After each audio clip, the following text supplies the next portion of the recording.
Hey, it's me, Sunny from Inspect here. So today I have something interesting to show you.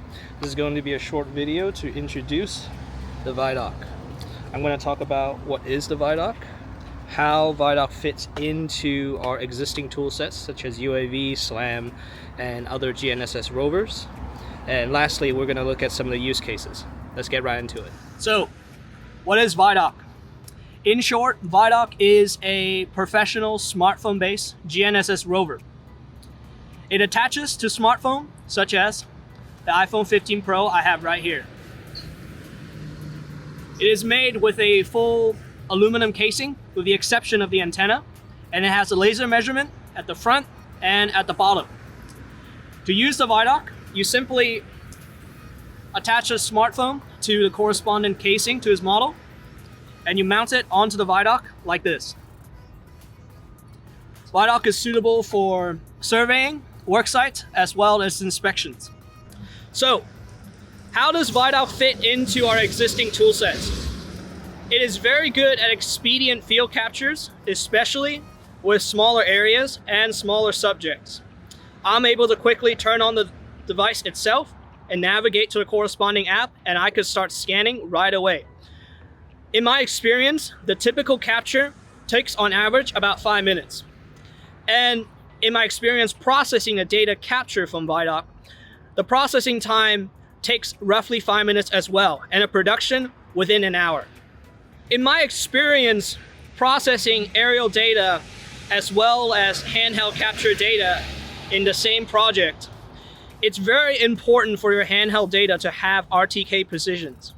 Not having that complicates the processing workflow by a significant amount, and oftentimes doubles, if not triples, the amount of time that is needed to create the same detail output. So having an RTK handheld capture very much improves the efficiency of your overall processing workflow. In terms of using a viDoc mixed with other equipment such as UAV capture, because of the handheld nature of the viDoc, it's very good at capturing under canopy details. Typically, UAV obliques capture will have difficulty capturing underneath the canopy, such as an area behind me right here. Above us, there are power lines, and around me there are trees covering structures. So if we want more detail out of these structures, mixing in data from viDoc will be extremely beneficial to an overall capture. Back onto the viDoc, what are some of the use cases for it? So one thing comes to mind is volume measurements. So let's say, for example, you are on a work site and a waste pile has accumulated and you need to have it removed. The first thing you need to figure out is the volume of this pile. What you can do with a viDoc is you can do a quick 5-minute capture, and you send it, upload the data onto the cloud, and have it processed. And because of the nature of the small file size, what it can do is that it only takes roughly 5 minutes to process that file, and another hour to create a usable output.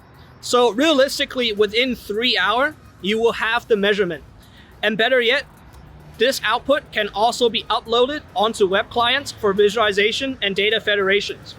So, because of the expedient nature of a viDoc capture, it practically allows real-time project update and worksite update on the cloud.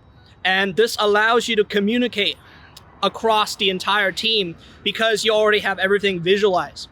This kind of applies to inspections as well. Say if you have a certain defect, or also for tracking for certain graffitis as well as other vandalized areas. You can really, within a day, update the entire worksite. And say, for example, this waste pile is reoccurring. All you really need to do is capture every single week, and you can get a week-by-week update. And in turn, you can also get a statistic on average how big this pile is. So you can schedule your logistics ahead of time. So you can really start to see, because you can do these ad hoc captures and photogrammetries, and because it is captured on a smartphone sensor, thus allowing the file size to be very small and them to be processed very quickly. This unlocks a whole new realm of possibilities.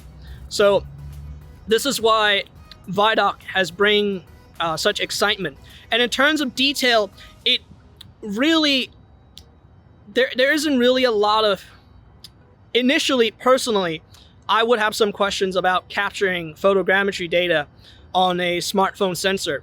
But as I see some of the output and the details that they show, it really impressed me.